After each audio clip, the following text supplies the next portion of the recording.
Well, hello there, everybody. This is Margaret, and you've reached the Boboleros podcast. This is a podcast primarily about knitting, but also inspiration from the world of the fine arts, music, design, art, and a whole gaggle of other things and random drippings from the brain pan.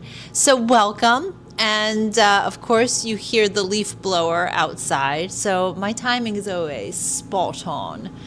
Speaking of spot on, this episode, we're going to talk about my latest finished objects since the last episode. And it's called The Tale of Two Dickies. Need I say more? I'll tell you also about what's on my needles. I'll show you a couple of new items that have entered the shop and a very special early Black Friday sale that I'll be having on boboleros.com that I want to let you in on because it's going to be good and it's only for a short time. So, yes. And then at the end, I want to chat about this new show about knitting called Game of Wool.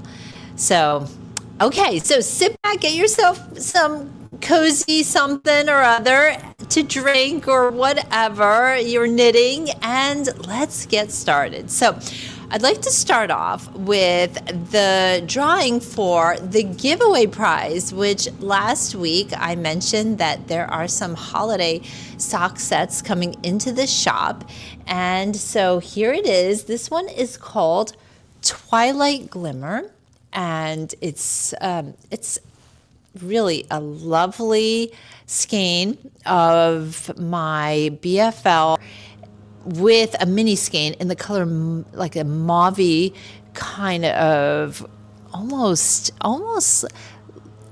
leaning towards purpley.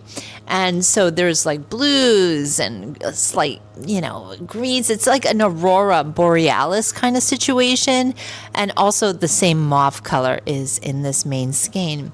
So I did a random selection drawing, and the winner is Jenny C. Jenny C, thank you so much. Thank you to all who commented from the last video letting me know about what interesting fibers you're knitting with or are interested to get on your needles. And a great many also said that they're interested in really more farmy kind of yarns, and that seems to be a big trend these days. So anyway, it's exciting to talk about what captures us. There were also camel was in the picture and yak, and so it's just amazing that we get all these opportunities to knit with so many wonderful different fibers.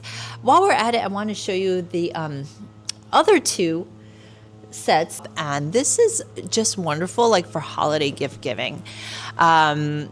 This one features a kind of celadon base color, although it's hard to capture in this skein. You can't really see it on camera, but that is the underlying very, very hint of celadon running throughout, and yet we have all the fuchsias and purples and pinks, and it is really a joyous, but also I love this contrast with the slight green. And then we also have this one, which is just a burst of fun colors, again in some blues, magentas, some bursts of hot pink. So the whole theme was joy, as we get into the season where we have shorter days. I think we need more color in our knitting. Okay, on to finished objects, which I am wearing. So let me tell you about this knit. This, I might as well take off my jacket to show you properly. So this is a variation. I made some serious modifications to this pattern, but this is called Teddy Neck, and it's a Dickie. All right. It's a Dickie with a very high neck, and it's knit in a new base I have in the shop, which is a Teddy boucle. So it is technically considered a bulky weight, but I will say this does not have any heaviness. It's light, and the main thing is it's warm. As you can see, it's got this like wonderful nubbiness. And I held it single. It has about, I think, about 80 something yards per skein. So it took 2 to make this, and I literally knit it in one sitting, one night. I mean, it was really super fast. But let me show you one of the main variations I did, which was this kind of back.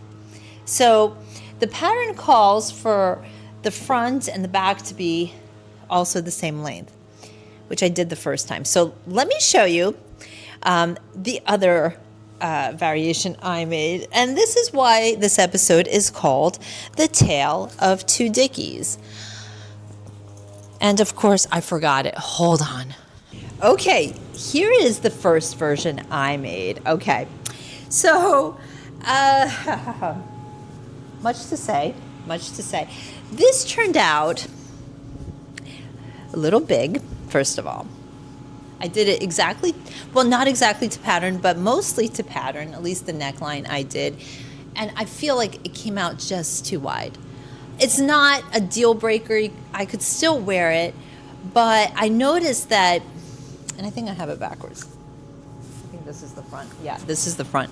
And I noticed that as I was knitting, the piece was getting so long, and it has you do multiple 6-row repeats, and I had gotten like to the third one of them, and I was already like, you know, up to here. And I realized that if I kept going, I would have a Dickie reaching down to, let's not talk about that, but you know what I mean. So I decided to do some of my own kind of decreases, and then there was an I-cord bind off. The I-cord bind off, I felt that it just scrunched the stitches a lot. It was a tight bind off, and as a result, the whole thing kind of turns in on itself. So it became, it was supposed to be like a rectangular style, and it became more like a bib, like an adult bib. Now, I'm okay with that.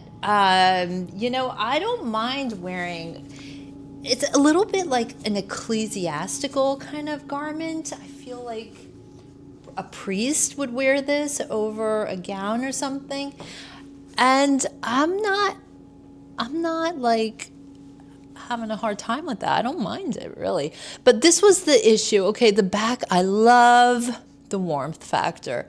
I wore this dog walking, and I have to say, it was so toasty and phenomenal. Truly. My husband, who's from northern Germany, he's always had a thing about, you got to keep your neck warm, like for the kids growing up, like always, keep the back warm. That was the main thing. He was obsessed with keeping the back warm. I think it's a northern German thing. And so every time we'd go walking the dog, especially at night in the wintertime, it'd be cold. I'm always about keeping the head warm. That to me, keeping the ears warm, super important. But for him, it was always keep the back warm. And he had been on me about, you know, having a Dickie. So just the word itself is just like making me laugh.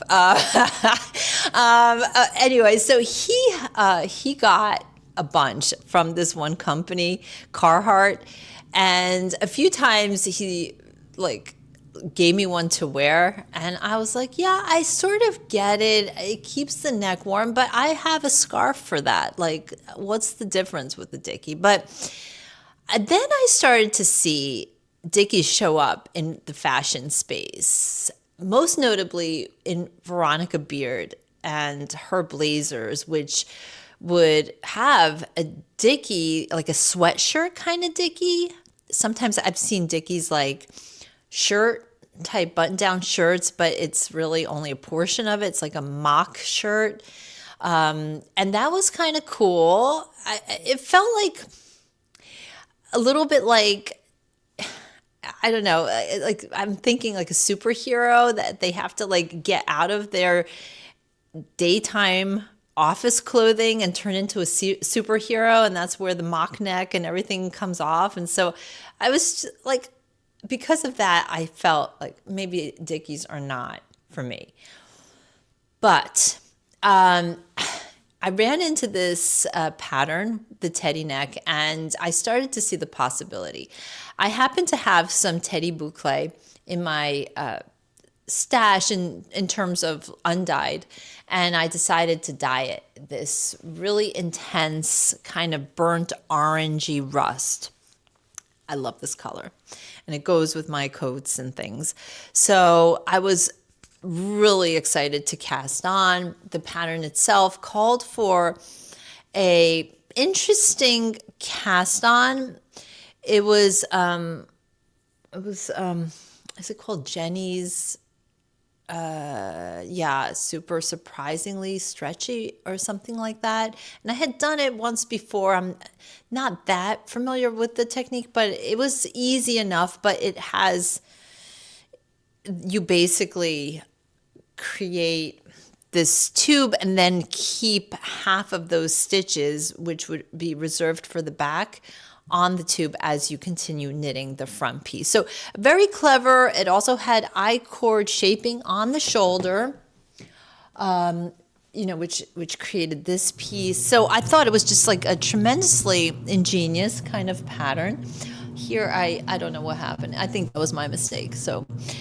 But in any case, I'm going to call this version technically a fail because it didn't look like the pattern should look. And I think it's because I didn't gauge swatch, or I don't really know.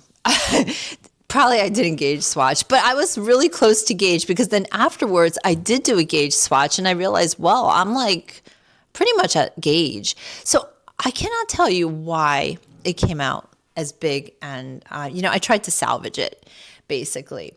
I'm not disliking it. Like I said, I love this. I'm going to keep wearing it. But my vision was to have this dickie kind of like in the Veronica Beard kind of tradition of wearing it under a blazer. But of course, once I put on a blazer, I look like a hunchback because it had like all this additional fabric in the back, and it was, it just didn't look right. Obviously, it didn't fit right, and you see this big bulky thing and then not. So I went back to the drawing board, and this time I said, okay, I'm going to do it a little differently now. I took the same pattern, and I decided to cast on about 20 or so % less stitches, which came into this more narrow tube. And then I did a couple of like calculations for the front, because I wanted it to start hitting like here, where kind of like before the underarm area, and going down. And I have all my modifications written down. So if you guys are interested in making this, I've actually dyed up yarn in some yummy, dreamy colors to make kits, because I think this is a fabulous idea to give as gifts for people, because who wouldn't want a dickie? Like, everybody should have a dickie, as far as I'm concerned. Now, having seen the light, I think it should be on everybody's gift list. But let me show you. So this time I did not do the back piece. I just cast it off, essentially maybe doing an inch past the turtleneck. And then I also blended it or stitched it with the shoulder, so that it created a seamless kind of look. and seam, and voila, it took really very little time, one night of knitting, and it was done. And I just love the versatility of it. I wore it out today. Got a lot of compliments on it because it's just like one of those things that you just wonder. It always, if you pick a color that is, a flattering color close to your face, then it's like right away gives light. So yeah, I just think it's super great. So I just knit down, and I did not do an I-cord bind off anymore for the final stitch. I just did a very loose, typical cast off, like nothing fancy. I did do a different thing for the collar, and instead of doing the fancy tubular style, it's not tubular, but whatever the pattern calls for, I just did a regular long tail cast on, and I just knit. And when it came time to join, because you do a rolled collar, so when it came time to join, it was a little fiddly, I have to say, but I had so few stitches at that point. It was only like 52 or something stitches for the collar. So when it came down to actually seaming it together, it was not a problem. And that's it. So like when I say a fast knit, put on a good show and knit away, and you've got some gifts. So let me show you some of the colors that I dyed. Whew. Okay. So this is one of them. This is a chocolatey brown color. It's just one of those colors that you will wear time and time again. It goes with everything. I wanted to keep the colors pretty much neutral, or at least colors that are easy to match with staple wardrobe coats or pieces. So that's one. I just couldn't resist because I think this is just an amazing color. This really powerful cobalt blue. I go crazy over like a good cobalt, and this is so deeply saturated. It's a winner. And if blue is your color, if you have a coat in this, it doesn't have to be in this color, obviously, right? Like, or any brown would look incredible with it. White, off-white, ivory, black, gray. I mean, even rust, like these two look really good together. They're complementary. So yeah, like, yes to the cobalt. Okay, gray. I did this wonderful, again, it's kind of a classic soft-ish gray. It's not too light, it's not too dark. It's going to give you a really beautiful classic look with your coat. It goes with everything. And you know what? For this version, the two skeins is so more than enough. You can even knit a matching hat with it.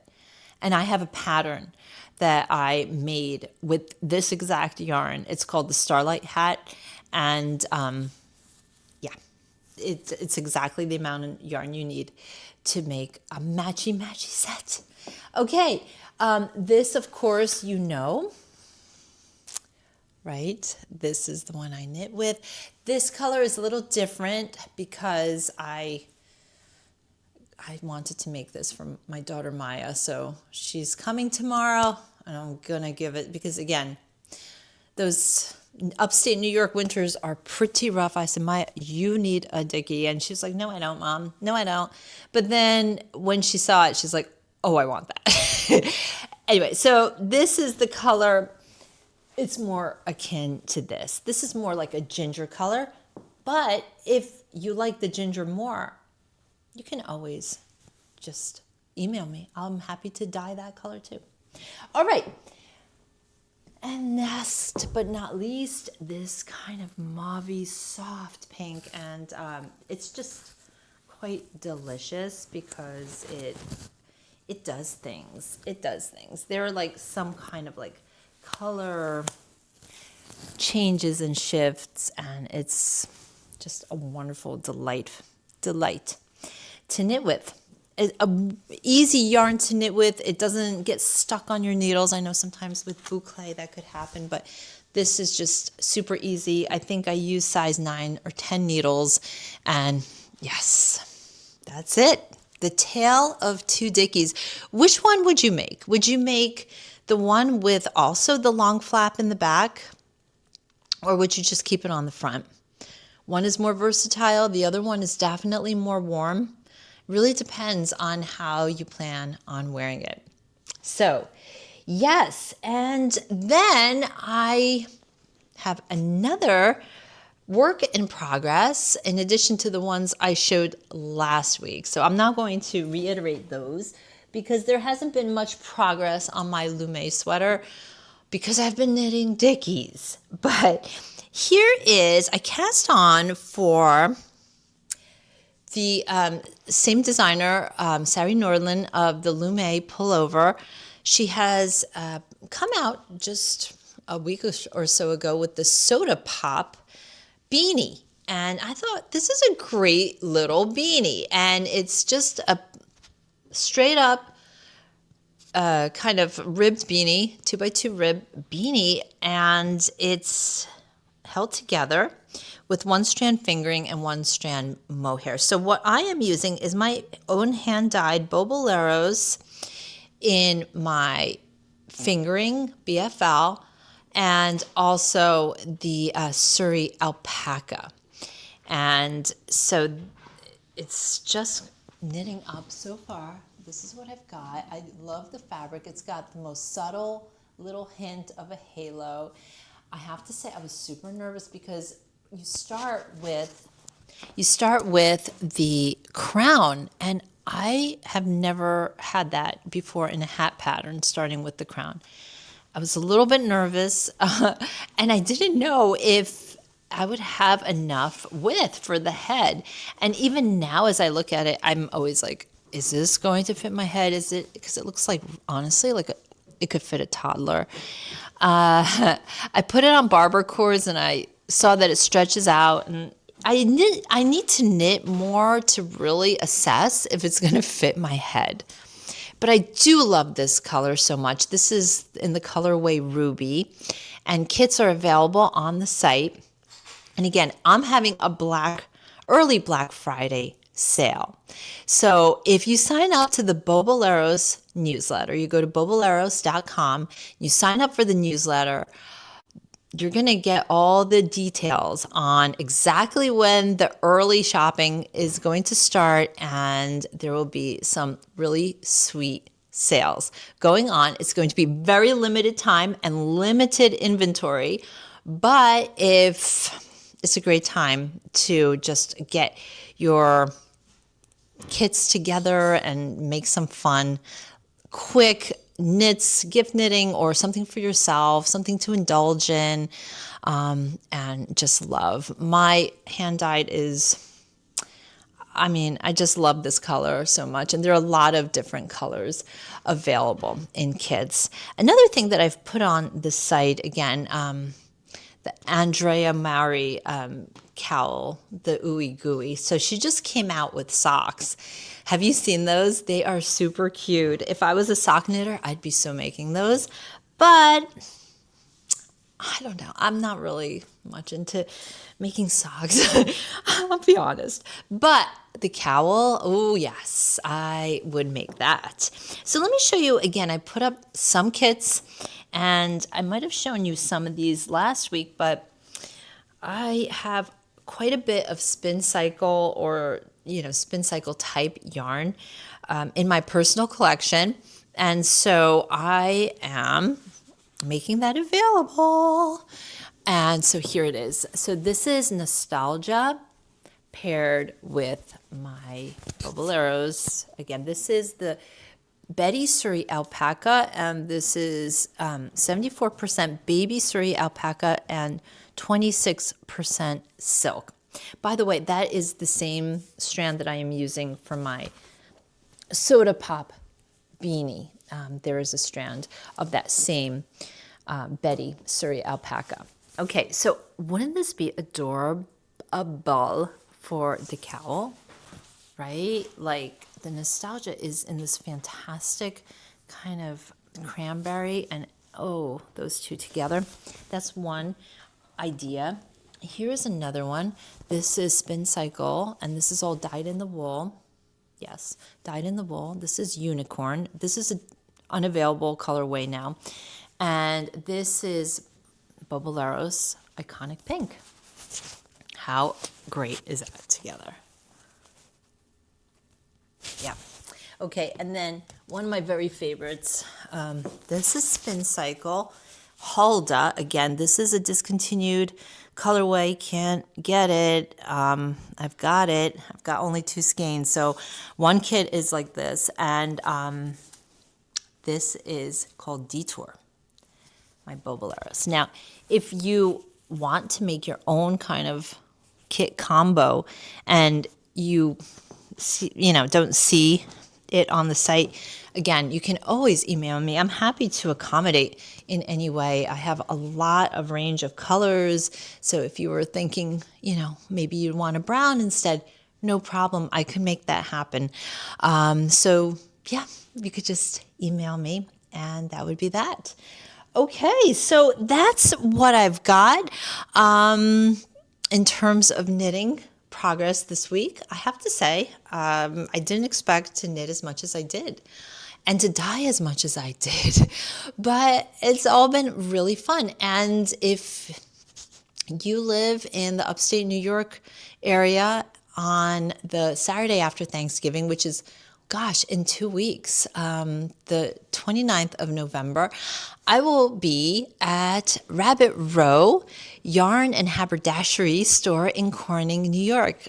And if you're, in that general vicinity, I have never seen Corning. Oh, what a quaint, lovely town.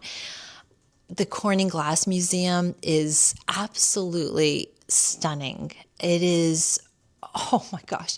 I just was there for only an hour because I didn't have much time, but I could imagine going there like every day for weeks and weeks and not really covering all that it holds. Treasures, I mean, from antiquity to 19th century, what they made out of glass. I have some footage, maybe I'll put it here. It blew my mind. And then Corning, the main street there, it's got so many lovely little shops and great cafes. And I could imagine, like in this pre-Christmas holiday time, it's just going to be absolutely magical. So I feel so excited and so super blessed to be able to come with some great yarn and kits and samples to Rabbit Row. So yes, that'll be in 2 weeks on November 29th. Can't believe it. It's already here. Okay. And lastly, have you guys, I kind of like stumbled into the rabbit hole. There's been some controversy.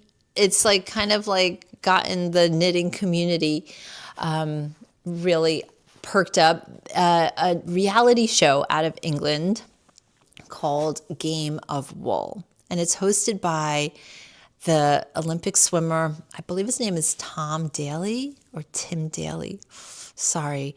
He's so cute. I've heard of an Olympic swimmer who knits, but I didn't know who it was. And so now I'm getting familiar and yeah, so cute. Anyway, so he wears some really like statement pieces on the show.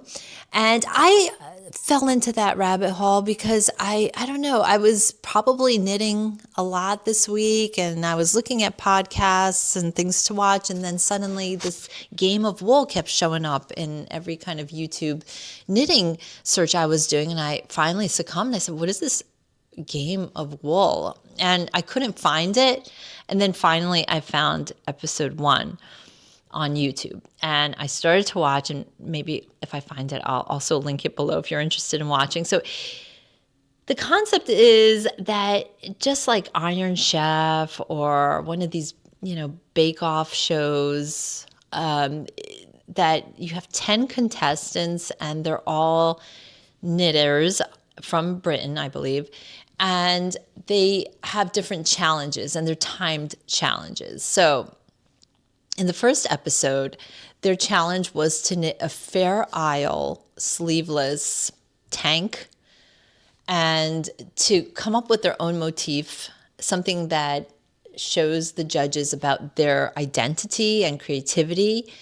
And then also there's a group challenge afterwards. So, I was lured in, and I have to say, I know that there's been a lot of controversy about that Fair Isle wasn't correctly represented in that episode, and that bulky yarn, which they had to use because of time, chunky yarn, was not the right medium for conveying the true tradition of Fair Isle. And one of the contestants, Holgar, who's, I would say, one of my favorites, if not my favorite, said that, he was not a fan of using the chunky yarn. And he said that to express yourself in chunky yarn for him was like as if a vegetarian would represent themselves using steak. And I thought that was a really good metaphor. Now, what I did come away with, I will say, I think this show is really enjoyable. And I think, number 2, it brings more awareness, to knitting.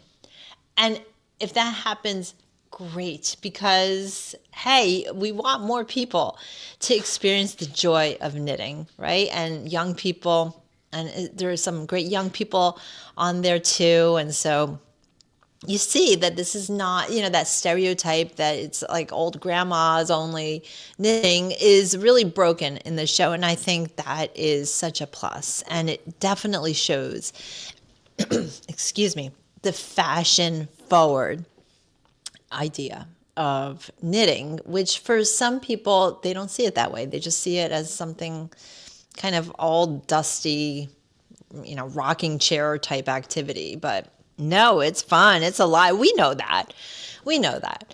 And I will say for myself, the idea of coming up with your own Fair Isle motif to express your identity is such a cool idea, and one that I think I would like to try. So sorry. I don't know what happened to me. So for those reasons, I'm going to say that I really enjoy the show, and I think it's adding value.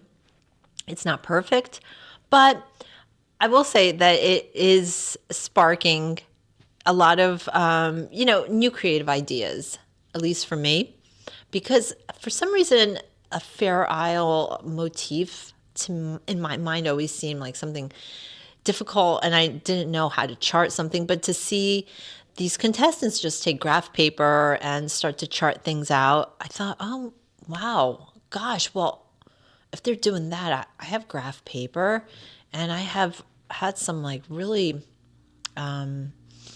kind of ambitious ideas to take musical motifs, translate them into Fair Isle, or to take sacred geometry and translate that into Fair Isle.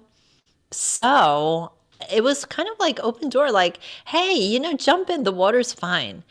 Whereas I had made that into some, difficult task in my head that was so intimidating. So for those reasons, I'm going to say I like the show. I can't wait for the 3rd episode. I've already seen episode 1 and 2, and going to say also that I feel bad that on the first episode, Gordon was eliminated. As a musician, a fellow musician, I thought it was so cool that he was putting piano keys. I don't want to be a spoiler person, but oh gosh, I guess I've done it. Sorry. But, he was putting piano keys on his, I want to say jumper, but it wasn't a jumper. It was a tank.